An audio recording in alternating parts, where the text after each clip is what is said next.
مادیت پرست ہوتی ہے، مادی مفادات کو دیکھتی ہے، اس کا کام لوگوں کے جذبات کو مشتعل کرنا، اپنی دکانداری چمکانا اور شر اور فساد کو پھیلانا، تاکہ اتنا گرد و غبار اور اتنی دود اٹھے، اتنی ایک ہنگامہ آرائی ہو کہ اس میں یہ کوشش کرتے ہیں کہ تاکہ حق کی آواز دب جائے اور یہ اپنی شیطانی مقاصد میں کامیاب ہو جائیں اور لوگوں کو اسی طرح حماقت میں اور جہالت میں اور وہ ایک افسانوں میں ہی لگائے رکھیں۔ ان کو جانوروں کی سطح پر رکھنے سے ان کا کاروبار خوب چمکتا ہے۔ جتنی نفرتیں ہوں گی، جتنا تعصب ہوگا، تو یہ جو مذہبی پیشوا ہیں ان کا کاروبار خوب چلے گا، ان کی دکانداری اور زیادہ بڑھے گی، اور یہ جو جتنے زیادہ لوگ فرقوں میں ہوں گے، متشدد ہوں گے، جہالت میں ہوں گے، اس کا فائدہ صرف مذہبی پیشواؤں کو نہیں ہے، یہ جو سرمایہ دار ہیں، قارون ہیں، مترفین ہیں، جو اشرافیہ ہے، ایلیٹ کلاس، اس کو بھی فائدہ ہے کہ لوگ اسی طرح منتشر ہوں، پاگل ہوں، اور ایک اس میں عقل و فکر میں پختگی ان کی نہ ہو، وہ اپنے دوست اور دشمن کو پہچان نہ سکیں، بلکہ نفرتوں کی آگ میں جلتے رہیں، باہمی عداوتیں ہوں، ٹوٹ پھوٹ کا شکار ہوں، تو یہ پھر آسان ہدف ثابت ہوتے ہیں ایسے عوام، مذہبی پیشواؤں کے لیے بھی، اور یہ جو یعنی سامریوں کے لیے بھی، قارونوں اور مترفین سرمایہ داروں کے لیے بھی، اور حکمرانوں کے لیے بھی۔ حکمران بھی یہی جو فرعونی سیاست تھی وہ یہی تھی کہ لوگوں کو توڑ کر رکھنا اور ان کو بعض کو کمزور کر کے رکھنا، تاکہ ان کی جو توانائیاں ہیں وہ مجتمع نہ ہوں، وہ ان میں وحدت پیدا ہو گئی تو ان کی قوت ایک ہو جائے گی۔ جب ٹکڑے ٹکڑے رہیں گے، مختلف طبقات میں، جماعتوں میں، گروہوں میں، پارٹیوں میں، مختلف بنیادوں پر وہ تقسیم در تقسیم کے عمل سے گزرتے رہیں گے، تو ان کی قوت یکجا نہیں ہوگی، اور وہ حکمرانوں کے لیے بھی ان کو توڑنا، ان کو کنٹرول کرنا، ان کو محکوم اور ایک اپنا عبد بنا کر رکھنا ان کے لیے بھی آسان ہوگا۔ تو یہ جو اطیع اللہ و اطیع الرسول کا موضوع ہے، اس کے حوالے سے ہم جو رب کریم کی آیات کو ایک ترتیب وار پڑھتے ہیں، ان کے مختلف کوشوں کو دیکھتے ہیں کہ اطیع اللہ اور اطیع الرسول کا مفہوم کیا ہے کتاب اللہ میں، اور کیا یہ کسی شخصیت کا نام ہے یا کوئی یہ سسٹم ہے، کوئی سٹرکچر ہے، اور اس نے کیا یہ جو نظام ہے اس نے محمد رسول اللہ علیہ السلام خاتم النبیین رحمۃ للعالمین کی زندگی تک ہی رہنا تھا، یا اس سسٹم نے قیامت تک اسی طرح ہی آپریشنل رہنا تھا، اسی طرح فعال اور متحرک اور مؤثر رہنا تھا کہ جس طرح محمد رسول اللہ علیہ السلام خاتم النبیین کی عہد میں تھا۔ تو آغاز سے پہلے اس جو ایک بیانیہ ہے، جو نیریٹو ہے، یا جو ہمارا ایمان ہے الحمدللہ رب العالمین اللہ کی کتاب سے، قرآن کریم کے مطالعہ سے، تو اس کو پہلے سن لیجئے، اور پھر اس موضوع سے متعلق جتنے پہلو ہیں اور گوشے ہیں اور جو آیات ہیں وہ آپ کے سامنے بیان کی جائیں گی انشاءاللہ العزیز، کے مختلف تاریخ کے ادوار میں اللہ وحدہ لا شریک انبیاء علیہ السلام کو مبعوث کرتا رہا ہے، اور یہ جو سلسلہ ہے انبیاء علیہ السلام کی بعثت کا، یہ محمد رسول اللہ علیہ السلام خاتم النبیین پر آ کر مکمل ہو گیا، پایہ تکمیل تک پہنچ چکا ہے۔ محمد رسول اللہ علیہ السلام خاتم النبیین کے بعد کسی نبی نے مبعوث نہیں ہونا قیامت تک۔ جو یہ دعویٰ کرے یا اس نے کیا ہے محمد رسول اللہ علیہ السلام خاتم النبیین کے بعد، یا آج کرے یا قیامت تک کرے کہ مجھ پر وحی نازل ہوئی ہے یا میں صاحب وحی ہوں، تو وہ آدمی اسلام سے خارج ہے، اور وہ اس کا اسلام سے کوئی تعلق نہیں ہے، کیونکہ اسلام میں محمد رسول اللہ علیہ السلام خاتم النبیین کے بعد کسی بشر کے اوپر وحی نازل نہیں ہو سکتی، نہ اس کی ضرورت ہے، کیونکہ قرآن کریم کافۃ للناس، جس طرح محمد رسول اللہ علیہ السلام خاتم النبیین ساری انسانیت کے لیے ہے، تو قرآن کریم بھی اللہ رب کریم نے اس کی حفاظت کا ذمہ لیا ہے۔ اس نے سارے انسانوں تک، قیامت تک آنے والے انسانوں کے لیے یہی رہنمائی ہے۔ جب مزید رہنمائی کسی انسان کو اللہ وحدہ لا شریک کی طرف سے براہ راست ہدایت نہیں ملنی، اسی کتاب کے ذریعے ہدایت ملنی ہے، کسی کے قلب کے اوپر وحی کا نزول نہیں ہونا، تو پھر یہ ممکن ہی نہیں ہے کہ کوئی نبی قیامت تک آ سکے۔ تو یہ جو خاتم النبیین پر ایمان ہے، یہ ہر مومن کے لیے اس کے ایمان کا لازمی حصہ ہے، اور جو محمد رسول اللہ علیہ السلام خاتم النبیین کے بعد کسی نبی پر ایمان لاتا ہے، یا جو خود نبی ہونے کا دعویٰ کرتا ہے، وہ کاذب ہے، اور وہ اس کا نبوت پر ایمان باطل ہے، اور وہ اسلام کے دائرے سے خارج ہے۔ یہ چیز طے ہو گئی، وہ مرتد ہو گیا ہے۔ اور دوسری چیز یہ ہے کہ یہ جو ہر نبی علیہ السلام کو اللہ رب کریم کی طرف سے وحی نازل ہوتی تھی، تو جب جو وحی ملنے کا عمل ہے وہ نبوت ہے۔ اللہ رب کریم کی طرف سے ایک خبر دی جاتی تھی، آگاہ کر دیا جاتا تھا، حقائق منکشف ہوتے تھے، حق اور باطل اور خیر اور شر سب کا سب اللہ رب کریم بتا دیتے تھے انبیاء علیہ السلام کو وحی کے ذریعے، جبرائیل علیہ السلام کے ذریعے۔ تو اس وحی کے ملنے کے بعد تمام انبیاء اور رسول علیہ السلام اس وحی کو انسانوں تک پہنچاتے تھے، اس دور میں اپنے جو ان کے مخاطبین ہوتے تھے ان تک اس وحی کو پہنچاتے تھے۔ یہ جو وحی کی تعلیمات پر خود عمل کرنا ہے، وحی کا اتباع کرنا ہے، تمام انبیاء علیہ السلام وحی کا خود اتباع کرتے تھے اور لوگوں تک پہنچاتے تھے۔ اس حوالے سے ہر نبی علیہ السلام جو حامل وحی ہوتا تھا، صاحب وحی ہوتا تھا، وہ خود اس وحی کا اتباع بھی کر رہا ہوتا تھا، یعنی وہ خود اتباع کرنے والا بھی ہوتا تھا۔ اور اس کا ایک اور جو منصب تھا، ذمہ داری تھی، جو کردار تھا ہر نبی علیہ السلام کا، وہ یہ تھا کہ وہ اس وحی کو لوگوں تک بھی پہنچاتا تھا، چاہے اس کی مخالفت ہوتی تھی، چاہے اس میں مشکلات تھی، چاہے خطرات تھے، جو کچھ بھی تھے، یہ وحی کا ملنا، وحی کا اتباع کرنا اور وحی کو ساری نوع انسانی تک یا سارے معاشرے تک، مخاطبین تک پہنچانا، یہ تینوں چیزیں باہم لازم و ملزوم ہیں۔ ان میں سے کسی ایک کو بھی دوسرے سے الگ نہیں کیا جا سکتا۔ یہ نہیں ہو سکتا کہ کسی نبی علیہ السلام کو وحی ملی ہو اور اس نے اس کا اتباع نہ کیا ہو، اور یہ نہیں ہو سکتا کہ کسی بھی نبی علیہ السلام کو وحی ملی ہو اور اس نے اتباع کرنے کے ساتھ لوگوں تک پہنچایا نہ ہو۔ یہ جو تین کردار ہیں، تین رول ہیں، تین گوشے ہیں ہر نبی علیہ السلام کے، کہ وہ خود وحی صاحب وحی ہوتے تھے، اس وحی کا اتباع کرتے تھے اور اس کو سارے انسانوں تک پہنچاتے تھے۔ اب یہ جو محمد رسول اللہ علیہ السلام خاتم النبیین کے عہد میں جو قرآن کریم کو قیامت تک اللہ رب کریم نے نحن نزلنا الذکر وإنا لہ لحافظون محفوظ کیا ہے، اور ساری انسانی کے لیے قرآن کریم کو ہی باقی رکھا ہے قیامت تک، اس کی حفاظت کا ذمہ خود لیا ہے، تو نبوت کا سلسلہ پایہ تکمیل تک پہنچ چکا ہے، وہ باب بند ہو چکا ہے۔ لیکن یہ جو انبیاء علیہ السلام کے اسوہ حسنہ کا صرف محمد رسول اللہ علیہ السلام خاتم النبیین کے لیے نہیں، تمام انبیاء علیہ السلام کا جو اسوہ حسنہ ہے، جس کا کہ مومنین نے اتباع کرنا ہوتا تھا ہر دور میں اور اب قیامت تک بھی کرنا ہے، وہ انبیاء اور رسول علیہ السلام کا دوسرا گوشہ ہے کہ تمام انبیاء اور رسول علیہ السلام وحی کا اتباع کرتے تھے، تو مومنین نے بھی وحی کا اتباع کرنا ہے۔ وہ وحی کے علاوہ اللہ وحدہ لا شریک کی بارگاہ سے نازل شدہ کلام کے علاوہ کسی چیز کا اتباع نہیں کرتے تھے۔ اس دوسرے جو گوشہ ہے، پہلو ہے، اس کو تمام مومنین نے اس کو اپنانا ہے۔ اب اس گوشے کے اپنانے سے،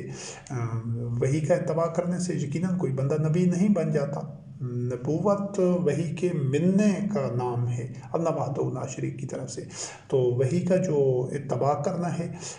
وہ تمام جو مومنین تھے، متبعین وحی تھے، تمام انبیاء علیہ السلام کے عہد میں، تو متبعین وحی رضوان اللہ علیہم وہ نبی تو نہیں تھے، وہ تو عام مومن تھے، لیکن اس عمل میں وہ بھی اسی طرح شریک تھے جس طرح محمد رسول اللہ علیہ السلام اور دیگر انبیاء علیہ السلام وحی کا اتباع کر رہے تھے، اسی طرح مومنین بھی اپنے اپنے عہد میں اپنے دور کے انبیاء علیہ السلام کے ساتھ یا ان کے بعد جو مومنین رہے وہ بھی وحی کا اسی طرح اتباع کر رہے تھے۔ اس زمرے میں، اس ضمن میں انبیاء علیہ السلام اور مومنین ایک ہی راستے کے مسافر تھے، ان میں کوئی بعد نہیں تھا۔ درجات میں تو یقیناً ایک فرق ہے، لیکن راستہ ایک ہی تھا کہ انبیاء علیہ السلام جس احسن انداز سے وحی کا اتباع کر رہے تھے، کوئی مومن اس درجہ تک وحی کے اتباع تک نہیں پہنچ سکتا جتنی بھی کوشش کرے تو، لیکن یہ ہے کہ وہ بھی اسی راستے کا راہی ہوتا ہے اور وہ بھی پوری کوشش کر رہا ہوتا ہے مومن کہ وہ وحی کا حد الامکان، حسب استطاعت جس حد تک ممکن ہو وہ آسان انداز سے وحی کا اتباع کرے۔ اس تعلق سے، اس کوشش سے تمام جو مومنین ہیں وہ انبیاء علیہ السلام کے ساتھ شریک سفر ہوتے تھے وحی کے اتباع کے حوالے سے۔ تو وحی کا اتباع کرنے سے کوئی مومن نبی نہیں بن جاتا، بن ہی نہیں سکتا، تو اس چیز کو سمجھنا ضروری ہے۔ اب تیسرا گوشہ ہے، تیسرا گوشہ جو انبیاء علیہ السلام کی زندگی کا تھا ساری انسانی تاریخ میں، وہ تھا اللہ کے کلام کو، وحی کو لوگوں تک پہنچانا، اسی کی قرأت کرنا، اسی کی تلاوت کرنا اور اسی کو ہی لوگوں تک پہنچانا۔ وہ اپنی طرف سے کوئی باتیں گھڑ کے یا لوگوں کی اور سنی سنائی باتیں یا جو مذہبی پیشواؤں کے گھڑے ہوئے قصے، کہانیاں، افسانے، جہالتیں اور خرافات، لغویات، مومن کبھی بھی اس مواد کو، اس کنٹینٹ کو لوگوں تک نہیں پہنچا سکتا۔ وہ اس سے برات اختیار کر چکا ہوتا ہے اور اس کو نہ تو خود کوئی اہمیت دیتا ہے، نہ اسے کوئی اس کی طرف رجوع کرتا ہے، نہ ہی مومن کبھی بھی دوسرے لوگوں تک یا دوسرے مومنین تک یا دوسرے انسانوں تک ایسے مواد کو، ایسی کتابوں کو، ایسے ملفوظات کو اور ایسے کنٹینٹ کو دوسروں تک نہیں پہنچا سکتا۔ وہ صرف قرآن کریم کو یا اس سے پہلے جو وحی تھی اس کو پہنچاتے تھے مومنین انبیاء علیہ السلام کی زندگی میں بھی، اور انبیاء علیہ السلام کی زندگی کے بعد بھی جو مومنین ہوتے تھے وہ صرف وحی کو ہی لوگوں تک پہنچاتے تھے۔ اب محمد رسول اللہ علیہ السلام خاتم النبیین کی زندگی میں جو متبعین رضوان اللہ علیہم تھے، جو نبی کریم علیہ السلام رحمۃ للعالمین خاتم النبیین کی اطاعت کر رہے تھے، اتباع کر رہے تھے، وحی کے شاہراہ پر نبی کریم علیہ السلام کے پیچھے پیچھے چل رہے تھے، تو وہ بھی لوگوں تک صرف اور صرف اللہ کی آیات پہنچا رہے تھے۔ وہ کوئی بھی یہ جو مشرکین کے مذہبی پیشواؤں کے، یہود و نصارہ کے، اہل کتاب کے، ان کے جتنے بھی وہ گھڑے ہوئے جھوٹ تھے یا جو جھوٹ کے پلندے تھے، جو کچھ انہوں نے گھڑ رکھا تھا، جس کو اللہ رب کریم نے فرمایا کہ ان کی مثال ایسے یہود کی جیسے گدھے کے اوپر کتابیں لدی ہوئی ہوں، تو ان کے بھی یہ مذہبی جو لٹریچر تھا، اسرائیلیات تھے، وہ کتابیں تھیں، وہ پورے کے پورے دفتر تھے، وہ جو انہوں نے گھڑ رکھے تھے، مومنین نے ان میں سے نہ تو کچھ لیا اور نہ ان کو لوگوں تک پہنچایا، بلکہ ان تمام اس مواد سے، ان دفتروں سے، ان ذخیرے سے جس کو کہ وہ جو یہود و نصارہ جو اہل کتاب تھے وہ تو اس کو سینے سے لگائے ہوئے تھے، وہ تو اس طرح اس کی پوجا کر رہے تھے جس طرح وہ سامری کے بچھڑے کی وہ پرستش کر رہے تھے، ان کتابوں کی اور ان احبار و رہبان کی اور ان کے کھڑے ہوئے باطن مذہب کی، تو وہ تو اس طرح کہ جس طرح انہوں نے اس کو گھود کر پیے ہوئے تھا، وہ اس کو چھوڑنا نہیں چاہتے تھے، وہی پھیلاتے تھے، وہی لوگوں تک پہنچاتے تھے۔ اسی چیز کو اللہ رب کریم نے فرمایا کہ وہ جو شیاطین تلاوت کرتے تھے وہ اسی کا اتباع کرتے تھے سلیمان علیہ السلام کے ملک میں۔ تو یہ مذہبی پیشواؤں کا جو گھڑا ہوا مذہب تھا، یہ وہ یہود و نصارہ کی اکثریت اور ان کی مذہبی پیشواؤں کی اکثریت تو اسی کو ایک دوسرے تک پہنچا رہی تھی، پھیلا رہی تھی، اسی پر عمل کر رہی تھی، اسی کی تبلیغ کر رہی تھی، لیکن محمد رسول اللہ علیہ السلام خاتم النبیین کے متبعین میں سے کوئی بھی ایسا نہ تو کر سکتا تھا، نہ اس نے کیا، انہوں نے کیا کیا؟ انہوں نے اللہ وحدہ لا شریک کی کتاب کی ہی تلاوت کی، اسی کی ہی قرأت کی اور اس کو ہی لوگوں تک پہنچایا۔ یعنی محمد رسول اللہ علیہ السلام خاتم النبیین خود بھی کتاب اللہ کو، قرآن مجید کو پہنچا رہے تھے، اور جو مومنین تھے، جو نبی کریم علیہ السلام کے والذین معہ رضوان اللہ علیہم، وہ بھی اسی کتاب کو، قرآن مبین کو لوگوں تک پہنچا رہے تھے۔ تو یہ جو لوگوں تک پہنچانے کا عمل ہے، یہ انبیاء اور رسول علیہ السلام اور ان کے متبعین رضوان اللہ علیہم کا مشترکہ عمل تھا۔ اور یقینی بات ہے کہ جس انداز سے اس پہنچانے کے عمل میں بھی جس درجہ کمال تک یا جس منصب و مرتبہ تک انبیاء علیہ السلام تھے، مومن جتنی بھی کوشش کریں اس مقام تک نہیں پہنچ سکتے، لیکن ان کا راستہ ایک ہی ہے کہ وہ بھی اللہ رب العزت کی وہی لوگوں تک پہنچا رہے تھے، مومنین تک اور دیگر انسانوں تک۔ انبیاء اور رسول علیہ السلام بھی اور مومنین بھی وہی پہنچا رہے تھے دوسرے مومنین تک بھی اور دوسرے انسانوں تک بھی، جہاں تک بھی ان کی رسائی ہوتی۔ تو یہ جو وحی کا پہنچانا ہے، یہ کار رسالت ہے، یہ جو منصب رسالت، جو ذمہ داری ہے وحی کے پہنچانے کی، اس ذمہ داری کو احسن انداز سے، سب سے اکمل انداز سے انبیاء اور علیہ السلام اس ذمہ داری کو نبھا رہے تھے، لیکن اس میں مومنین بھی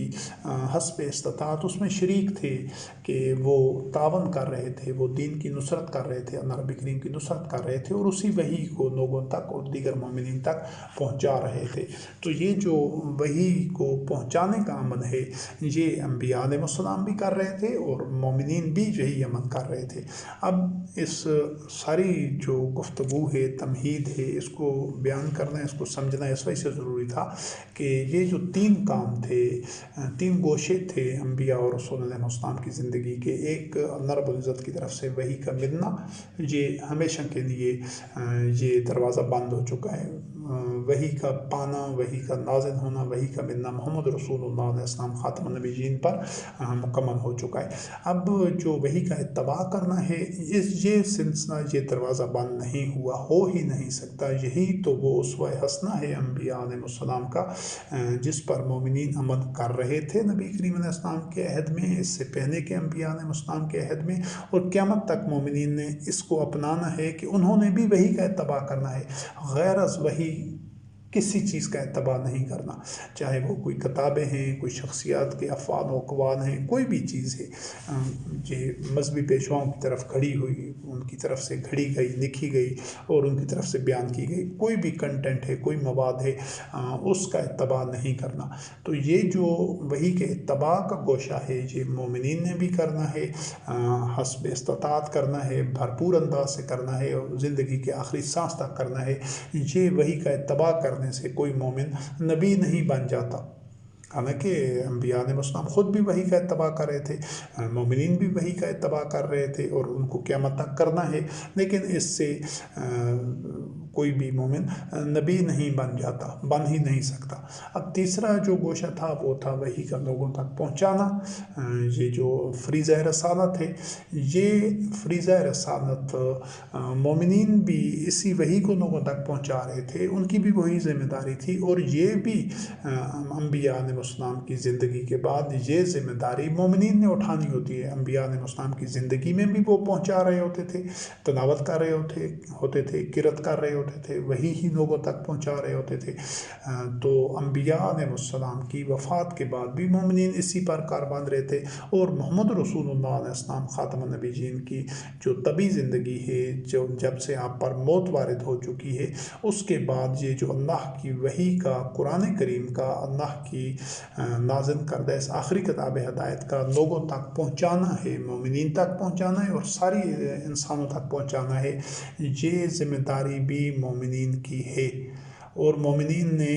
یہ ذمہ داری نبھانی ہے۔ جو مومنین ہوں گے انہوں نے قرآن کے علاوہ کسی چیز کو نہ تو خود پڑھنا ہے، نہ اختیار کرنا ہے، نہ اس کی طرف رجوع کرنا ہے، نہ اس پر انحصار کرنا ہے، اور نہ مومنین کو اس کی ضرورت ہے۔ قرآن کریم ان کے لیے کافی ہے، لیکن خود اس کا اتباع کریں گے اور اس کو ہی لوگوں تک اور دوسرے مومنین اور انسانوں تک پہنچائیں گے۔ تو یہ ذمہ داری ادا کرنے سے کوئی بھی مومن نبی نہیں بن جاتا۔ یہ دو کام ہیں جو کرنے ہیں، مومنین نے کرنے ہیں، قیامت تک کرنے ہیں، اور جو یہ دو کام نہیں کرے گا وہ مومن ہو نہیں سکتا۔ تو آپ اس حوالے سے یہ جو فریضہ رسالت ہے، جس طرح انبیاء علیہ السلام اپنی زندگی میں وہ پورا کر رہے تھے، ادا کر رہے تھے، وہ ذمہ داری نبھا رہے تھے، اب چونکہ کسی نبی نے آنا نہیں تو یہ وارثون کتاب کی ذمہ داری ہے کہ وہ خود وحی کا اتباع کریں اور آسان انداز سے اتباع کریں، اور پھر اس وحی کو، قرآن کریم کو سارے لوگوں تک پہنچائیں۔ یہ ان کی ذمہ داری ہے جو اللہ کے پیغام کو پہنچانے کی۔ ان کو جو یہ وحی ملی ہے وہ محمد رسول اللہ علیہ السلام کے ذریعے ملی ہے، قرآن کریم کی صورت میں، جس طرح سارے انسانوں کو ملی ہے، سب کے پاس قرآن کریم اسی طرح موجود ہے۔ تو لیکن جو ایک عام انسان ہیں جو اس وحی کے ہونے کے باوجود یا وحی ان تک پہنچ چکی ہے قرآن کی صورت میں، قرآن کریم کی صورت میں، وہ اس پر عمل بھی نہیں کرتے۔ مثلا کوئی یہود ہیں، نصارہ ہیں، یا کوئی ہندو ہیں، انہوں نے قرآن کریم پڑھا ہے تو وحی تو ان تک پہنچ گئی قرآن کریم کی صورت میں، لیکن وہ اس کا اتباع نہیں کرتے۔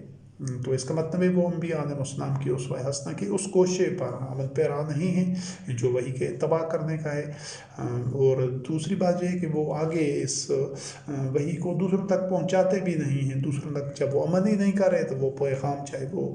کوئی ہندو ہو، سکھ ہو، عیسائی ہو، یہودی ہو، اس نے قرآن کریم میں سے کچھ حصہ یا سارا جو اس کا مطالعہ کیا ہے اس پر عمل نہیں کیا اور نہ ہی دوسروں تک پہنچایا ہے، تو اس کے پاس وحی آ جانے کے بعد، اس تک پہنچ جانے کے بعد، نہ اس نے وحی کا اتباع کیا، نہ وہ لوگوں تک پہنچائی، تو اس نے محمد رسول اللہ علیہ السلام خاتم النبیین اور دیگر انبیاء اور رسول علیہ السلام کے اسوہ حسنہ کے ان دونوں گوشوں پر عمل نہیں کیا۔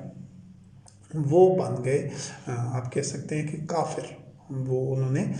نہ تو وحی کا اتباع کیا، نہ وحی کو دوسرے انسانوں تک پہنچایا۔ تو جو وارثون کتاب ہیں، جو اپنے آپ کو مومن کہتے ہیں، جو قرآن کریم کو کافی مانتے ہیں اور اللہ من اللہ مانتے ہیں، جو محمد رسول اللہ علیہ السلام خاتم النبیین کو خاتم النبیین مانتے ہیں اور اللہ رب العزت کی طرف سے مبعوث کیا گیا آخری نبی مانتے ہیں، ان کے لیے لازم ہے کہ وہ محمد رسول اللہ علیہ السلام خاتم النبیین اور دیگر انبیاء علیہ السلام کے اسوہ حسنہ کہ ان دونوں گوشوں پر عمل کریں، کہ وہ وحی کا اتباع کریں قرآن کریم کا، اور اس کو نوع انسانی تک اور دیگر مومنین مسلمانوں تک پہنچائیں۔ یہ جو ان کا یہ ذمہ داری ہے قرآن کریم پہنچانے کی، یہ ایک فریضہ رسالت ادا کرنے کی، کار رسالت ادا کرنے کی، اس کو ادا اگر نہیں کرتے تو وہ مومن نہیں رہتے، اور اس کی ادا کرنے سے وہ نبی نہیں بن سکتے۔ محمد رسول اللہ علیہ السلام خاتم النبیین کے متعلق اللہ رب کریم نے خاتم النبیین ان کو قرار دیا ہے۔ یہ نہیں کہا کہ ان کے بعد یہ رسالت کی ذمہ داری بھی ختم ہو جائے گی۔ خاتم المرسلین یا ختم الرسل نبی کریم علیہ السلام کو نہیں کہا گیا قرآن میں، یہ بعد میں یہ انہی شیاطین کی گھڑی ہوئی اصطلاحیں ہیں۔ یہ بھی نہیں کہا گیا کہ یہ آخری بشر ہیں جو وحی کا اتباع کرنے والے ہیں، اس کے بعد کوئی وحی کا اتباع نہیں کرے گا، نہیں، اتباع کا سلسلہ قیامت تک رہنا ہے۔ اور انہوں نے یہ جو شیاطین ہیں، جو مذہب انہوں نے گھڑا ہے، انہوں نے جو اسلام کا کلمہ ہے پہلے دن سے لا الہ الا اللہ، تمام انبیاء علیہ السلام کا یہ جو کلمہ طیبہ ہے اسلام کا، یہ لا الہ الا اللہ ہے۔ ابراہیم خلیل اللہ علیہ السلام، ہمارے دادا کے عہد میں لوگ لا الہ الا اللہ محمد رسول اللہ تو نہیں پڑھتے تھے، یا عیسیٰ روح اللہ علیہ السلام کے دور میں یا موسیٰ کلیم اللہ علیہ السلام کے دور میں لوگ یہ کلمہ تو نہیں پڑھتے تھے، جبکہ وہ تمام کے تمام انبیاء علیہ السلام اور ان کے متبعین سب کے سب مسلمان تھے۔ تو ہر دور میں ہر نبی علیہ السلام کا اور اس کے متبعین رضوان اللہ علیہم کا جو کلمہ تھا وہ لا الہ الا اللہ تھا، الہکم الہ واحد۔ تو جس طرح یہود و نصارہ نے انبیاء علیہ السلام کے بعد ان کو رب بنا دیا اور ان کے ساتھ اور اپنی طرف سے ایک جھوٹا اور باطل مذہب گاڑ لیا، اسی طرح محمد رسول اللہ علیہ السلام خاتم النبیین کی وفات کے بعد جو شیاطین تھے انہوں نے یہ اسلام کا کلمہ ہی یہ بنا دیا کہ لا الہ الا اللہ محمد رسول اللہ۔ یہ جو محمد رسول اللہ کا اضافہ کیا گیا ہے یہ انہی شیاطین کا اضافہ ہے کی طرف سے اضافہ کیا گیا ہے۔ اس میں کوئی شک نہیں ہے کہ محمد رسول اللہ علیہ السلام خاتم النبیین اللہ کے رسول ہیں، خاتم النبیین ہیں، آخری نبی ہیں، یہ ہر مومن کا ایمان ہے، لیکن یہ اسلام کا کلمہ نہیں ہے، کیونکہ عیسیٰ کلمۃ اللہ علیہ السلام، عیسیٰ روح اللہ علیہ السلام، موسیٰ کلیم اللہ علیہ السلام بھی اللہ کے رسول تھے، اس سے پہلے کتنے ہی رسول گزر چکے ہیں، تو ان کا نام کیوں کلمے میں شامل نہیں کرتے؟ جبکہ اللہ رب کریم نے حکم دیا ہے مومنین کو، جی آگے ساری آیات آئیں گی کہ انہوں نے رسول میں علیہ السلام میں فرق ہی نہیں کرنا۔ تو جب ایک رسول محمد رسول اللہ علیہ السلام کا نام کلمے کا حصہ بنا دیا جاتا ہے تو فرق تو خود ہو جاتا ہے، اور اس فرق سے اللہ رب کریم نے روکا ہے، منع کیا ہے، مومن کبھی فرق کر ہی نہیں سکتے۔ یا جس طرح یہ جو بھی حج کے لیے، عمرہ کے لیے پوری دنیا سے یہ جو اپنے آپ کو مسلمان کہتے ہیں یہ تو مشرک ہیں کہ یہ جو بھی حج کے لیے، عمرہ کے لیے جاتا ہے وہ بیت اللہ کے علاوہ وہ مدینہ میں بھی جاتا ہے نبی کریم علیہ السلام کی قبر پر، یہ تو قبر پرست ہیں، مشرک ہیں۔ تو حرم کے ساتھ دوسرا حرم ہے ہی نہیں، انہوں نے حرم سے حرمین بنا دیا ہے، جو ادھر مدینے میں ایک مسجد ہے جس کو مسجد نبوی کا نام دیا ہے۔ نبی کی مسجد ہو ہی نہیں سکتی، نبوی مسجد ہو ہی نہیں سکتی، نام ہی نہیں دیا جا سکتا کسی شخصیت پر، کسی بشر پر، اس کو بشر کے ساتھ منسوب ہی نہیں کیا جا سکتا۔ اللہ مساجد اللہ، مسجدیں تو اللہ کے لیے ہیں۔ حاکم الصلاۃ علی ذکری، اللہ رب کریم نے حکم دیا ہے کہ صلاۃ کو میرے ذکر کے لیے قائم کرو، تو نہ تو صلاۃ میں کسی بشر کا حوالے سے کوئی چیز ادا کی جا سکتی ہے، نہ ہی قرآن کریم کے علاوہ صلاۃ میں کچھ پڑھا جا سکتا ہے، ایک لفظ بھی نہیں پڑھا جا سکتا۔ اسی طرح جو حرم ہے وہ ایک ہی ہے، اللہ کا گھر بیت اللہ، اس کے ساتھ کوئی اور حرم ہو نہیں سکتا۔ انہوں نے حرم سے حرمین بنا دیے، تو مشرکین تو یہ خود ہیں، یہ جو اپنے آپ کو مسلمان کہتے ہیں 1.5-2 ارب، مشرکین تو یہ نسلوں سے، صدیوں سے خود بن چکے ہیں، اور اب ان مشرکین کے یہ جو مذہبی پیشوا ہیں، جن کے شیاطین ہیں، انہوں نے اسی یہود و نصارہ کی طرح، انہوں نے جس طرح یہود نے موسیٰ کلیم اللہ علیہ السلام کو، یا جس طرح عزیر کو اللہ کا بیٹا قرار دیا، اور موسیٰ کلیم اللہ علیہ السلام پر ایمان کا دعویٰ کرتے تھے لیکن عیسیٰ روح اللہ علیہ السلام پر ایمان نہیں لاتے تھے یہود کی اکثریت، تو وہ جس ایک مذہبی تعصب میں مبتلا تھے تو وہ دھتکارے گئے اپنے اس روش کی وجہ سے کہ انہوں نے اللہ وحدہ لا شریک کے رسول علیہ السلام میں فرق کیا، یعنی موسیٰ کلیم اللہ علیہ السلام اور اس سے پہلے کے انبیاء علیہ السلام پر ایمان لائے لیکن عیسیٰ روح اللہ علیہ السلام کا انکار کر دیا، تو وہ ٹھکرا دیے گئے، رد کر دیا گیا ان کو۔ اسی طرح جو عیسائی تھے انہوں نے عیسیٰ علیہ السلام اور اس سے پہلے کے انبیاء اور رسول علیہ السلام پر ایمان لایا، لیکن محمد رسول اللہ علیہ السلام خاتم النبیین پر ایمان نہیں لایا، تو ان کو رد کر دیا گیا، ٹھکرا دیا گیا۔ تو مومنین وہ تھے، مسلمین وہ تھے جنہوں نے تمام انبیاء اور رسول علیہ السلام پر بشمول محمد رسول اللہ علیہ السلام خاتم النبیین اور اس سے پہلے کے جتنے بھی انبیاء علیہ السلام گزر چکے تھے سب پر بلا تفریق سب پر ایمان لایا، اور انہوں نے جس مذہبی تعصب میں، جس عصبیت میں یہود مبتلا تھے یا اس میں نصارہ مبتلا تھے، اس سے وہ مومنین جو نبی کریم علیہ السلام خاتم النبیین پر ایمان لا چکے تھے وہ اس تعصب سے نکل گئے تھے۔ اسی وجہ سے اللہ وحدہ لا شریک نے ان کو خیر امتن اخرجت للناس امتن وسطا لتکونوا اس منصب پر پہنچایا کہ وہ اس تعصب سے اوپر اٹھ چکے تھے، اس تعصب کے دائروں سے اور نفرتوں سے، اس تنگ نظری سے نکل چکے تھے، اور تمام رسول علیہ السلام پر یکساں اور بغیر کسی تفریق کے ایمان لاتے تھے۔ اور وہ قرآن کریم میں یہ بھی گنجائش نہیں ہے کہ کوئی مومن کسی رسول علیہ السلام کے متعلق، نبی علیہ السلام کے متعلق یہ کہہ سکے کہ فلاں کی فضیلت زیادہ تھی، یا فلاں کی معاذ اللہ کم تھی، یا فلاں کے مقام بلند تھا، جہاں فلاں کا مقام اس سے کم تر تھا۔ کوئی مومن اس چیز کا تصور ہی نہیں کر سکتا، کیونکہ جو مومنین ہیں، مسلمین ہیں، وہ فرق ہی نہیں کر سکتے۔ اللہ رب العزت نے بعض رسول علیہ السلام کو بعض پر فضیلت دی، یہ تو وہ وحدہ لا شریک رب ہی بہتر جانتا ہے کہ کس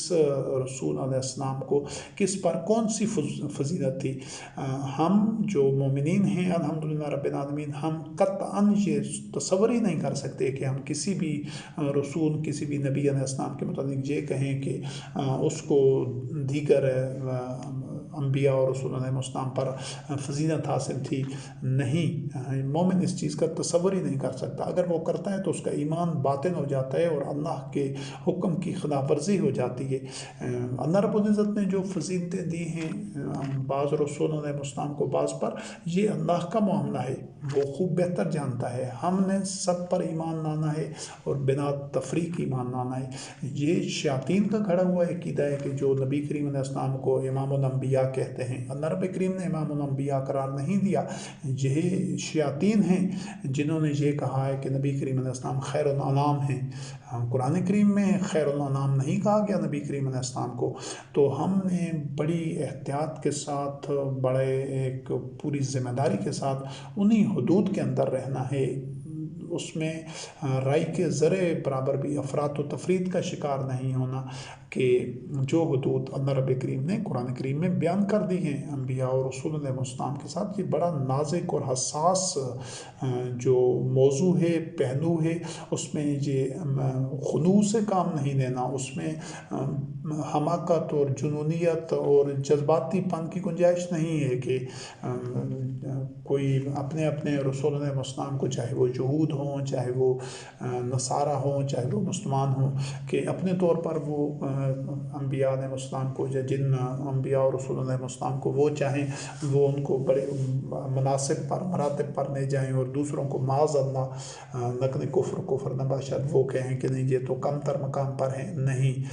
مومن اس کا تصور ہی نہیں کر سکتا۔ اس راستے پر، اس جو فکر ہے، فکری یہ جو ایک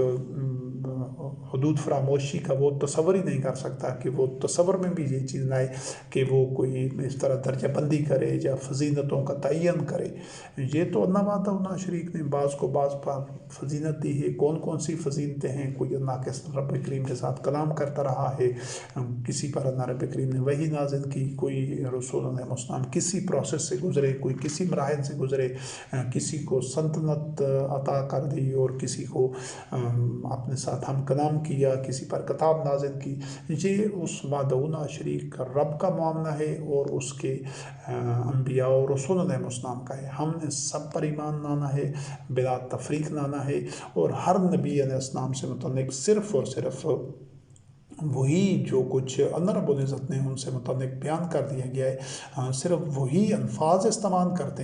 کرنے ہیں، نہ کسی وصف کی، کسی خوبی کی،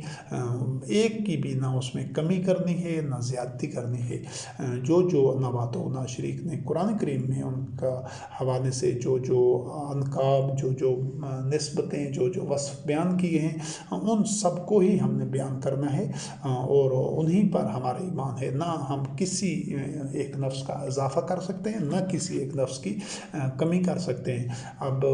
عیسیٰ روح اللہ علیہ السلام کو اللہ رب کریم نے روح اللہ کہا ہے، اللہ رب العزت نے عیسیٰ علیہ السلام کو، عیسیٰ کلمۃ اللہ علیہ السلام کو کلمۃ اللہ کہا ہے، تو ہمارا اس پر ایمان ہے اور ہم اسی طرح ہی کہیں گے۔ ہم عیسیٰ علیہ السلام کو اللہ کا بیٹا تو نہیں کہہ سکتے، معاذ اللہ، ممکن ہی نہیں ہے، تو اگر کوئی اس میں نصارہ کہتے ہیں تو وہ کہتے رہیں۔ اسی طرح ہمارے دادا ابراہیم خلیل اللہ علیہ السلام کو اللہ رب کریم نے خلیل اللہ کہا ہے، موسیٰ کلیم اللہ علیہ السلام کو اللہ رب کریم نے کلیم اللہ کہا ہے۔ تو جس بھی نبی اور رسول علیہ السلام کو اللہ رب کریم نے جو مناسب جو منصب دیا ہے، جو مقام مرتبہ، جو کچھ قرآن کریم میں ان کے درجات اور فضیلت کے حوالے سے جو الفاظ آئے ہیں، جو صفات آئی ہیں، ہم نے انہیں تک اپنے آپ کو محدود رکھنا ہے، ان سے ذرا بھی انحراف نہیں کرنا اور افراط و تفرید کا شکار نہیں ہونا۔ محمد رسول اللہ علیہ السلام خاتم النبیین کے لیے اللہ رب کریم نے شاہداً و مبشراً و نذیراً و داعیاً الی اللہ بإذنہ و سراجاً منیرا اور رحمۃ للعالمین کے الفاظ استعمال کیے ہیں۔ یہ سب کچھ قرآن کریم میں بیان کردہ ہے، ہم اس میں سے ہر ایک کو بیان کریں گے انشاءاللہ العزیز، جس طرح دیگر تمام انبیاء اور رسول علیہ السلام کے متعلق ہے۔ جو کچھ قرآن کریم میں ہے ہمارے لیے وہی حتمی ہے، وہی کافی ہے، اور اسی کا ہی ہم اتباع کریں گے اور اسی پر ہی انشاءاللہ العزیز کاربند رہیں گے۔ تو اس ساری وضاحت کا مقصد یہ تھا کہ یہ جو اللہ کی آیات کو، اللہ کے کلام کو، قرآن مجید کو ساری انسانیت تک اور مومنین تک پہنچانے کا یہ جو ذمہ داری ہے، یہ جو فریضہ رسالت ہے، رسالت پہنچانے کو کہتے ہیں، یہ جو پہنچانا ہے یہ سب مومنین نے کرنا ہے، اور جو نہیں کرتا وہ مومن نہیں ہے۔ لیکن یہ قرآن کریم لوگوں تک پہنچانے سے کوئی بھی مومن نبی نہیں بن جاتا، اور نہ اس سے دین اللہ کی توہین ہوتی ہے، اور نہ انبیاء علیہ السلام کی توہین ہوتی ہے۔ یہ مومنین کی ذمہ داری ہے، ان پر لازم ہے، جس طرح وحی کا اتباع کرنا ان پر لازم تھا، اسی طرح وحی کا لوگوں تک پہنچانا یعنی فریضہ رسالت ادا کرنا مومنین کے لیے لازم ہے۔ جو یہ دو کام نہیں کرتا وہ مومن ہو نہیں سکتا۔ تو اس جو یہ ساری وضاحت ہے اور یہ جو ایک بنیادی چیزیں سمجھنا ضروری ہیں قرآن کریم سے متعلق، اس کے بعد ہم ابھی براہ راست اپنے موضوع پر آتے ہیں، اور اس میں پہلی جو چیز ہے کہ جو حکم ہے پوری کائنات میں، تخلیق کائنات سے لے کر قیامت تک، ازل سے لے کر ابد تک، اول سے لے کر آخر تک، وہ جو حکم ہے، حق حکومت ہے، وہ اللہ وحدہ لا شریک کا ہے۔ حکم جاری کرنے والا اللہ وحدہ لا شریک ہے۔ اس چیز کو آپ کے قلوب و اذہان میں واضح ہونا چاہیے۔ اس کو ہم سب سے پہلے دیکھتے ہیں سورۃ المائدہ کی آیت نمبر 1 ہے، ان اللہ یحکم ما یرید، کہ اللہ وحدہ لا شریک جو اس کا ارادہ ہوتا ہے، جو اس کی مشیت ہوتا ہے، جو اذن ہوتا ہے، وہ حکم دیتا ہے، اسی کا حکم ہی پوری کائنات میں کار فرما ہے۔ اس نے اپنے حکم سے تمام مخلوقات کو، تمام موجودات کو، سیاروں کو، ستاروں کو، ہواؤں کو، سمندروں کو، جو اس نے امر کر دیا ہے، جو حکم کر دیا ہے، کسی میں مجال سرتابی نہیں ہے کہ وہ اس کا حکم تسلیم نہ کریں۔ جس چیز کو اس نے جن مراحل سے گزرنے کا، اس میں جو اس نے خاصیتیں رکھتی ہیں، انہی مراحل سے تمام موجودات اور تمام مخلوقات نے گزرنا ہے۔ یہ حکم اس کا طے شدہ ہے اور کوئی اس میں رد و بدل نہیں کر سکتا۔ سورۃ یونس کی آیت نمبر 64 ہے، لا تبدیل لکلمات اللہ، یہ اللہ کے کلمات ہیں، یہ تبدیل نہیں ہو سکتے۔ وہ اللہ وحدہ لا شریک خود بھی تبدیل نہیں کرتا، وہ معاذ اللہ ایسا وحدہ لا شریک رب ہے۔ وہ متنون مزاج نہیں ہے، وہ قانون شکن نہیں ہے، وہ خود حدود شکن نہیں ہے کہ جس کا کوئی کسی آمر یا ڈکٹیٹر بادشاہ کی طرح وہ معاذ اللہ نہیں ہے کہ کسی لمحے اس کا کیا موڈ مزاج ہو، اگلے لمحے وہ اس میں کیا کیفیت ہو، جو ایک حکم دیا ہے پھر اگلے لمحے اس حکم کو منسوخ کر دے، اس کے خلاف کوئی اور حکم دے دے۔ اللہ وحدہ لا شریک ان خامیوں سے، ان عیوب سے منزہ ہے، ماورا ہے، وہ ان سے بلند تر ہے، وہ ان چیزوں کا مرتکب نہیں ہو سکتا کہ وہ اپنے بنائے ہوئے کلمات کو، اپنے اذن کو، اپنی مشیت کو خود ان کو توڑ دے جب چاہے، اور جب چاہے اس کو بحال کر دے، اپنے حکم کے خود خلاف ورزی کر دے اور خود وہ حکم جاری کر دے. ایسا نہیں ہو سکتا. وہ رب وحدہ لا شریک احکم حاکمین ہے. سبحان ربک رب العزت عما یصفون. وہ ان تمام خامیوں، کوتاہیوں، نقصوں، غلطیوں اور حدود فراموشیوں سے منزہ ہے، ماورا ہے، بالا تر ہے. تو وہ اپنے کلمات کی، اپنے قانون کی، اپنے حکم کی خود بھی خلاف ورزی نہیں کرتا. سورت فاطر آیت نمبر 43 سے فلن تجد لسنت اللہ تبدیلا ولن تجد لسنت اللہ تحویلا، کہ تم نہ تو اللہ کی سنت میں کوئی تبدیلی پاؤ گے اور نہ ہی اللہ کی سنت میں کوئی رد و بدل پاؤ گے. اس میں وہ جو اللہ کے کلمات جس طرح غیر متبدل ہیں، اسی طرح اللہ رب کریم کی سنت بھی، یعنی جو بھی معاملات اللہ وحدہ لا شریک ساری انسانی تاریخ میں انسانوں کے ساتھ جس اصول پر، جس معیار پر کرتا آیا ہے، جس انداز سے، وہ تبدیل نہیں ہوتا. یعنی قوموں کا جو عروج و زوال ہے، چاہے افراد کا ہے، معاشروں کا ہے، قوموں کا ہے، ہمیشہ سے جو اللہ وحدہ لا شریک جو جس طرح معاملات کرتا آیا ہے، قیامت تک اسی طرح ہی کرتا رہے گا. یہ اللہ کی سنت ہے. جب کوئی فرد یا کوئی معاشرہ انعام کا، نعمتوں کا حقدار ہوتا ہے تو وہ اس کو نعمتیں عطا کرتا ہے. جب عذاب کا وہ خود اپنے آپ کو اس درجے تک گرا دیتا ہے کہ اس پر اللہ کا عذاب ہو، اللہ کی لعنت ہو، تو پھر وہ اس کو عذاب اور لعنت میں مبتلا کر دیتا ہے. نہ تو کسی کو بنا وجہ وہ اپنی نعمتیں اور اپنی رضا اور خیر و برکت دیتا ہے، اور نہ ہی بنا وجہ کسی کو عذاب میں، لعنت میں اور ذلت میں مبتلا کرتا ہے. اس نے ہر چیز کے لیے پیمانے مقرر کر رکھے ہیں، اس کے ایک کرائٹیرین ہے، ایک معیار ہے، اس کی حدود ہیں. جو بھی فرد ہو، معاشرہ ہو، کوئی قوم ہو، جو بھی ان پیمانوں تک پہنچ جاتا ہے، چاہے وہ رفتوں کے ہوں، چاہے وہ ذلتوں اور پستیوں اور اسفل السافلین کے ہوں، تو جو ان تک پہنچ جاتا ہے اس کو وہ نتیجہ مل جاتا ہے. کسی کے لیے بھی کوئی اس میں استثناء نہیں ہے، کوئی اس کے لیے ایک ان جو قوانین ہیں ان سے بالا تر نہیں ہے. سب انہی قانون کی زنجیروں میں جکڑے ہوئے ہیں. جمادات ہو، نباتات ہو، انسان ہو، یہ اللہ رب کریم کی یہ سنت رہی ہے. ہاں، انسانوں کے معاملے میں یہ ضرور ہے کہ دیگر جو مخلوقات ہیں، موجودات ہیں، ان میں یہ جو سرکشی کی، حکم دونی کی، انکار کی یہ صلاحیت ہی نہیں ہے. وہ سب سجدہ ریز ہیں رب وحدہ لا شریک کے آگے. لیکن انسان کو اللہ رب کریم نے یہ سوابدیدی اختیار دیا ہے، اس کو آزادی دی ہے کہ وہ چاہے شکر کرے، چاہے کفر کرے، چاہے اللہ رب کریم کی اطاعت کرے، چاہے معصیت کرے. تو یہ انسان کو اختیار ہے. انسان راستے کا انتخاب کر سکتا ہے، لیکن اس راستے کی جو منزل ہے وہ تبدیل نہیں کر سکتا. یعنی شکر کرے گا، شکر کرے یا نہ کرے، یہ انسان کو اختیار ہے. لیکن جو شکر کا نتیجہ ہے اس کو وہ تبدیل نہیں کر سکتا. کفر کرے یا نہ کرے، یہ انسان کو اختیار ہے. لیکن کفر کرنے کا جو نتیجہ ہے، جو اس کی منزل ہے، اس کو انسان تبدیل نہیں کر سکتا. یہ اللہ کا امر ہے، اللہ کے کلمات ہیں، اللہ کا اذن ہے، اللہ کی مشیت ہے اور اللہ رب کریم کی سنت ہے کہ جو جس راستے پر چلے گا، اللہ رب کریم اس پر اسی کے حساب سے اس کے ساتھ معاملہ کرے گا. چاہے فرد ہو، قوم ہو، معاشرے ہوں یا ساری انسانیت ہو، یہ اللہ رب کریم کی سنت ہے اور یہ بھی غیر متبدل ہے. پھر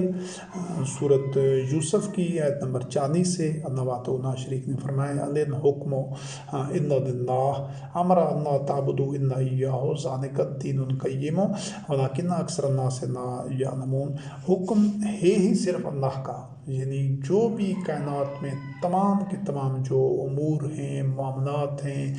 جس طرح یہ کارخانہ قدرت چل رہا ہے، یہ ایک سب ایٹامک پارٹیکل سے لے کر ایک جو یہ انسانوں کا یا نباتات کا، حیوانات کا جو ایک خلیہ ہے، اس خلیے کے جو مزید جو اس کے اندر آرگنیلے ہیں، ان سے لے کر یہ کلسٹر، سپر کلسٹر، گلیکسیز، یہ سب تک جو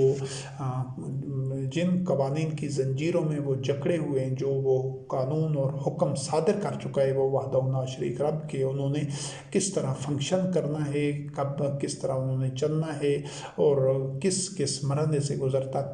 کر کس طرح وہ چیزیں نابود ہو جاتی ہیں، کس طرح وہ فنا کی وادی میں چلی جاتی ہیں، یہ سارے جو فیصلے ہیں وہ وحدہ لا شریک کر چکا ہے، طے کر چکا ہے۔ یہی اس کا حکم ہے۔ جس چیز کو اس نے جیسا بنایا ہے، جیسا تخلیق کیا ہے، وہ کسی سے مشورہ لینے کا پابند نہیں ہے، نہ اس کو اس کی ضرورت ہے۔ وہ احسن الخالقین ہے، وہ مبدی اور معید ہے۔ اس نے کائنات کی ان چیزوں کی ابتدا کی ہے، تخلیق کائنات کی، اول آخر ظاہر باطن سب کو جس طرح اپنے حکم کے مطابق اس نے بنا دیا، جو خواص اس میں رکھ دیے،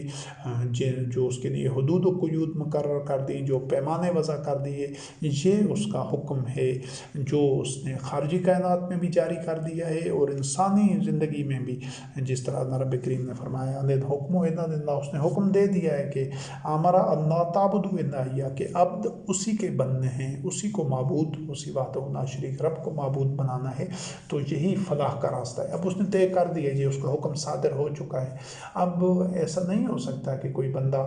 اس کو معبود نہ مانے، وہ کسی اور کو، کسی مخلوق کو، کسی بشر کو یا کسی اور یہ مظاہر فطرت میں سے کسی کو اپنا معبود بنانے، اور پھر وہ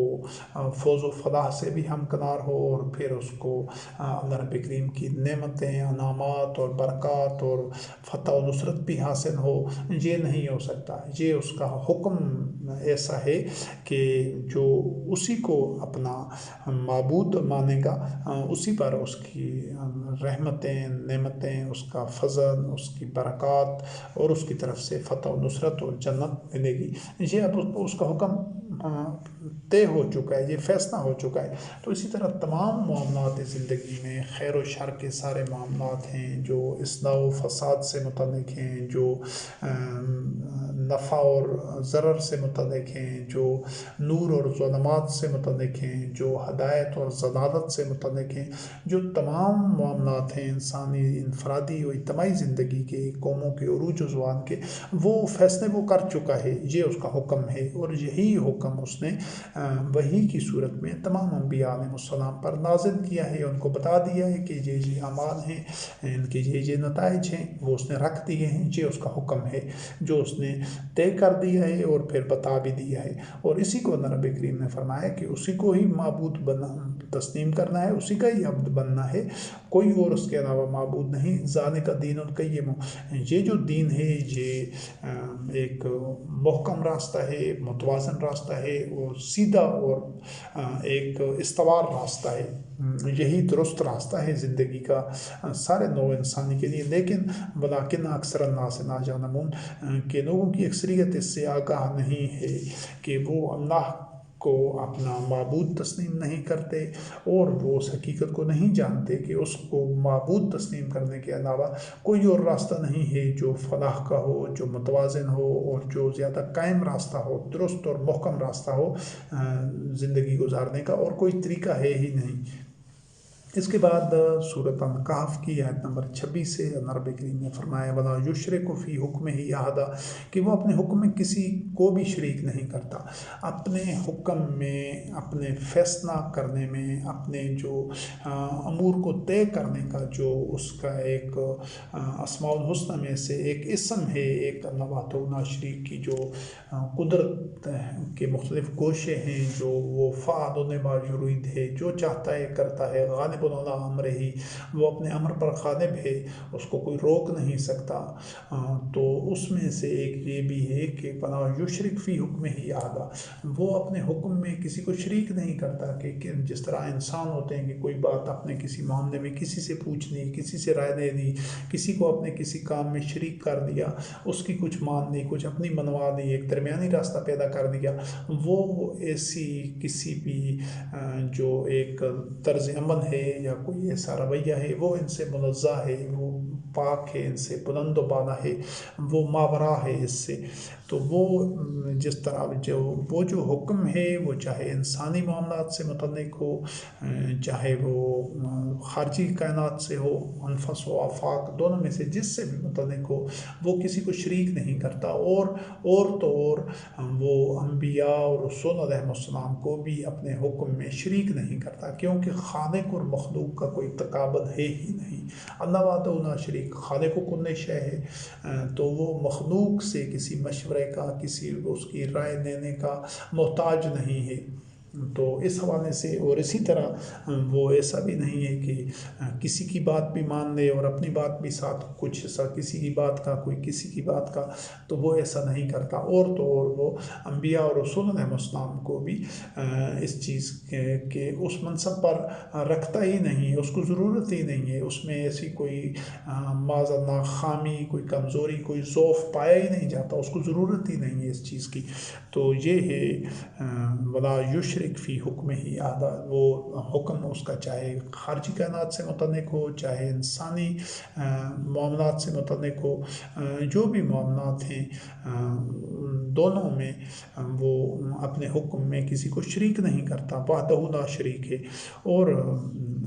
سورۃ التین کی آیت نمبر 8 ہے، الیس اللہ بأحکم الحاکمین، کہ وہ تمام جو فیصلہ ساز ہیں، فیصلے کرتے ہیں، جو حاکم ہیں، ان سب کے اوپر وہ حاکم ہے، یعنی اس سے اوپر کوئی حاکم نہیں ہے۔ یہ جو انسانوں کو اللہ وحدہ لا شریک نے یہ اختیار دیا ہے، صلاحیت دی ہے، وہ شعور دیا ہے ان کو،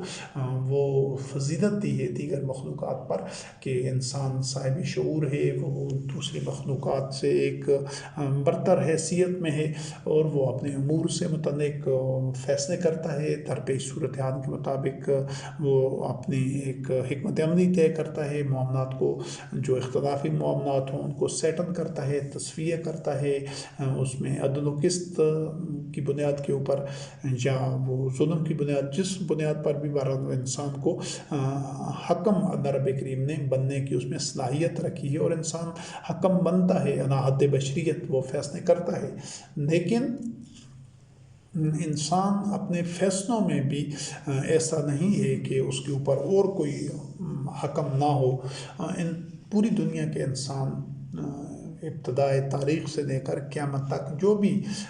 یہ جس کو اردو میں حکمران کہتے ہیں، جو حاکم ہیں، حکام ہیں، وہ مختلف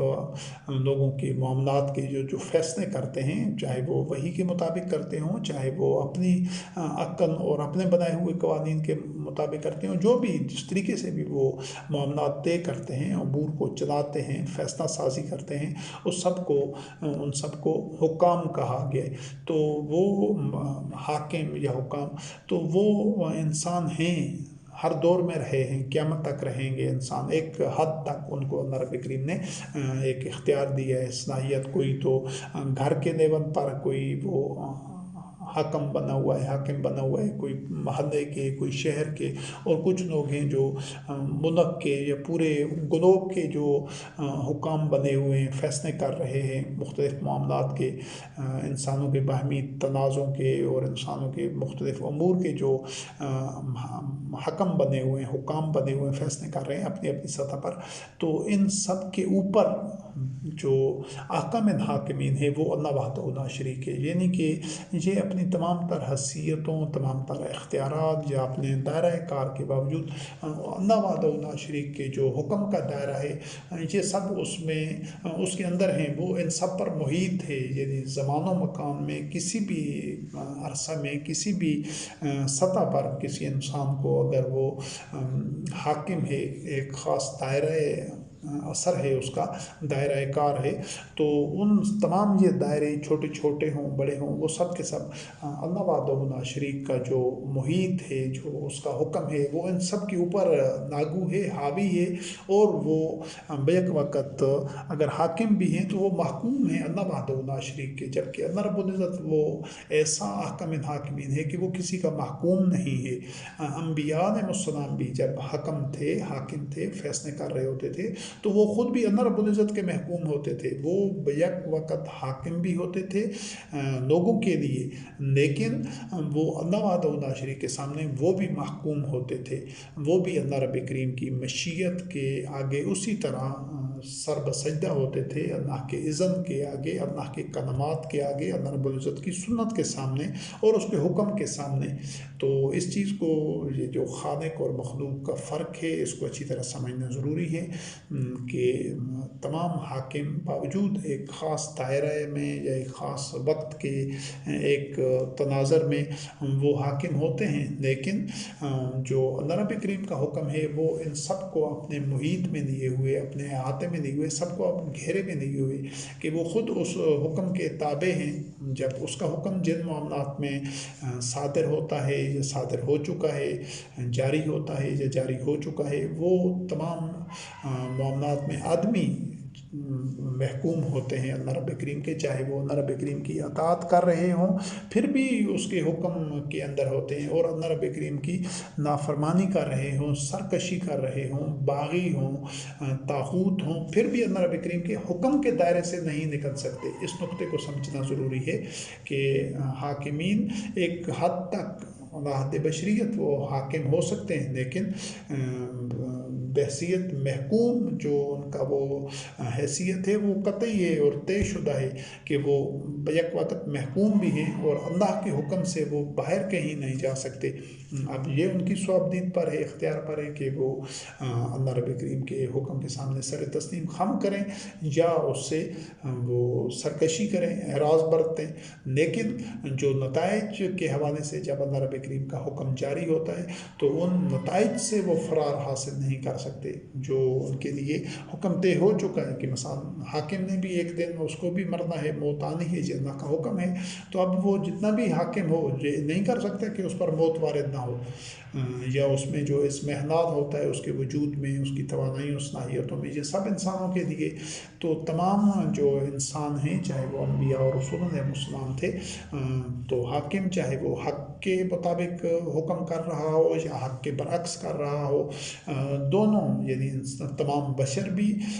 بشمول انبیاء اور رسول علیہ السلام کے، وہ اللہ وحدہ لا شریک کے سامنے محکوم ہیں، بے شک وہ ایک خاص حد تک حاکم بھی ہوں لوگوں میں، ایک خاص دائرہ کار میں۔ اس کے بعد یہ جو اللہ وحدہ لا شریک کے حکم کے یہ گوشے تھے، یہ کائنات میں ہمیشہ سے جاری و ساری ہیں اور طے ہو چکے ہیں کہ اس نے جس پھل کو، جس جاندار کو، جس پھول کو اور جس عنصر کو، نباتات، جمادات، جس سیاروں کو، ستاروں کو جیسا بنایا ہے، جو جو ان میں خواص رکھے ہیں، جو جو ان کو اس کے اندر جو تعاملات رکھے ہیں، یہ اس کا حکم ایسا ہے۔ انسانوں کو جس طرح بنایا ہے، جو اس کی حدود و قیود رکھی ہیں، جو اس کو آزادیاں دی ہیں، سارے معاملات، اور جو عروج و زوال کے اور پیمانے اس نے وضع کر رکھے ہیں، جو بتا دیے ہیں وحی کے ذریعے، یہ سارے وہ حکم ہیں جو جاری ہو چکے ہیں، وہ لاگو ہیں، وہ کائنات میں کار فرما ہیں، اور ان حکموں سے باہر کوئی نہیں نکل سکتا کائنات میں بشمول انسانوں کے، ان کی مجال ہی نہیں ہے کہ وہ ان اللہ رب کریم کے حکموں سے باہر نکل جائیں۔ ایک حد تک اس نے آزادی انسانوں کو ضرور دی ہے، لیکن وہ حد بھی اس کی اللہ رب کریم کے حکم کے اندر ہی ہے، وہ ایسا نہیں ہے کہ بالکل نامحدود آزادی ہے، ایسا نہیں ہے، وہ ایک حد تک آزادی، اور خود اس کی مشیت کے مطابق اس نے آزادی دی ہوئی ہے۔ تو انسان جو کچھ کر رہا ہے، چاہے اطاعت کر رہا ہے، چاہے سرکشی کر رہا ہے، تو اسی آزادی کی ان لمٹس کے، ان باؤنڈریز کے اندر ہی کر سکتا ہے، ان سے ماوراء وہ نہیں جا سکتا۔ یہ اللہ رب کریم کے حکم کے وہ گوشے ہیں جو کائنات میں ہمیشہ سے جاری و ساری ہیں، ہمیشہ جاری و ساری رہیں گے، اور انہی کے مطابق ہی، اس کے حکم کے مطابق ہی یہ ساری کائنات چل رہی ہے۔ یہ اللہ رب کریم کے حکم کو سمجھنا اطیع اللہ و اطیع الرسول کے ضمن میں اس لیے ضروری ہے تاکہ یہ غلط فہمی کسی مرحلے پر پیدا نہیں ہو کہ انبیاء علیہ السلام خود اپنی طرف سے نوع انسانی کو کوئی حکم جاری کر سکتے تھے، یا کوئی وہ خیر و شر کا تعین کر سکتے تھے، یا وہ اصلاح و فساد کا تعین کر سکتے تھے، یا وہ جو منفعت یا ضرر کا یا نور اور ظلمات کا وہ کوئی از خود اپنی طرف سے تعین کر سکتے تھے۔ اس غلط فہمی سے بچنے کے لیے یہ اللہ رب کریم کے حکم کو پہلے سمجھنا، اور مختلف جو پیرائے میں جس طرح اللہ رب کریم کا حکم جاری و ساری ہے، مختلف اس کے گوشوں کو سمجھنا ضروری ہے۔ یہ ایک طویل موضوع ہے، لیکن اس کو سمجھ لیا گیا تو بہت ساری عقلی و فکری گرہیں کھل جائیں گی، اور انشاءاللہ العزیز بہت سارے جو گمراہیاں ہیں، جو ظلمات ہیں، وہ چھٹ جائیں گے۔ جب وحی کی روشنی میں ان بنیادی چیزوں کو سمجھ لیا جائے گا تو غلط فہمیاں دور ہو جائیں گی، اور جو مومنین ان کو سمجھ لیں گے، اس کو تسلیم کر دیں گے، یہ اللہ رب کریم کی براہین اور دلائل کو، اللہ کی آیات کو دیکھ کر وہ حقیقت سے آشنا ہو جائیں گے، تو وہ دیکھیں گے کہ ان کے سامنے بالکل منظر تبدیل ہو جائے گا۔ تو اس جو نشست ہے، جو اللہ رب کریم کے اللہ وحدہ لا شریک کے حکم سے متعلق ہے، اس کو ہم ادھر ہی مکمل کرتے ہیں، کیونکہ اس سے اور بھی آگے جو آیات ہیں ان کو اگر شامل کرتے ہیں تو یہ نشست طویل ہو جائے گی۔ تو اس نشست میں جتنا کچھ اس حکم سے متعلق جو تمہید ہے اور جو مختلف آیات آپ کے سامنے آئی ہیں، اس نشست کے بعد اسی حکم سے متعلق اور بھی جو گوشے ہیں اس سے متعلق آیات آئیں گی، اور پھر ہم اس موضوع کے ساتھ آگے بڑھتے جائیں گے، وحی سے متعلق، قرآن عظیم سے متعلق، اللہ اور رسول اور امام اور امر سے متعلق، اور حاکم اور حکام سے جب ہم آگے بڑھ جائیں گے ان موضوعات کو لے کر، پھر ہم جو انبیاء اور رسول علیہ السلام کا مقام ہے اور جو اللہ اور رسول کی اطاعت ہے اس کو درست انداز میں سمجھ سکیں گے۔ تو اس نشست کو ادھر ہی مکمل کرتے ہیں، اور انشاءاللہ اگلی نشست میں اس کو ادھر ہی سے شروع کریں گے۔ جو اور بھی پہلو ہیں، لیکن اس کی تمہیدی جو حوالے ہیں وہ ان کو سمجھنا ضروری ہے، پھر ہم اس موضوع پر براہ راست جائیں گے۔ تو والسلام علی من اتبع الہدی۔